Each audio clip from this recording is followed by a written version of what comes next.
Ассаляму алейкум, сіздермен мен Айжан Айтқалиқызы. Бүгін сіздермен сұлы жармасынан кереметтей таңғы асқа, яғни ботқа жасайтын боламыз, каша. Ең алдымен ыдысымызға сұлы жармасын салып алатын боламыз. Мен осылай стаканмен өлшедім, міне осындай стакан. Мен құрамына жазып кететін болам қанша қосқанымды. Енді осы сұлы жармасын жақсылап жылы бөлме температурасындағы суда жақсылап жуып аласыздар. Жуған кезде өздеріңіз байқайсыздар, бетіне қалқып таза емес заттары, жаңағы ішіндегі артық нәрселер шығады. Соны ақырын сүзіп тастап, бір-екі рет жуып шайқап жіберсеңіздер, тап-таза болып шығады.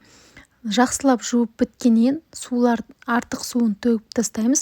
Одан кейін сүт қосатын боламыз. Егер сіздерде қолдың сүті болса, оны да қосыңыздар. Егер қолдікі болмаса, онда магазиннің сүтін қоссаңыздар да болады.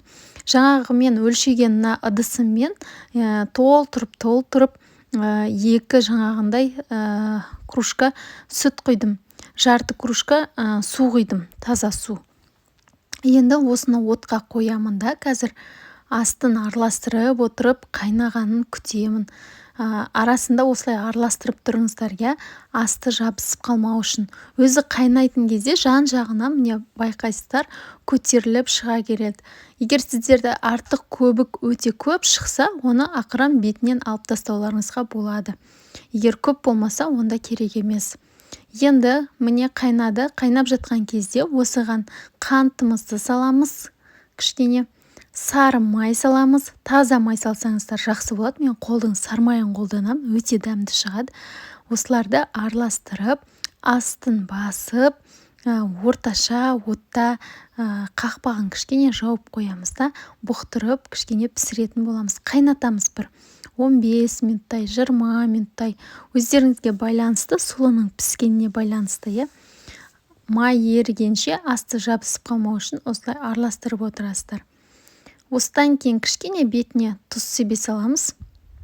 Өздеріңіздің қалауларыңызша енді тұзды сепсеңіздер болады. Тағы да жақсылап араластырамын. Енді осы ботқаны бетін жауып, кішкене астын жай отқа қоямын да, бұқтырып қоямын.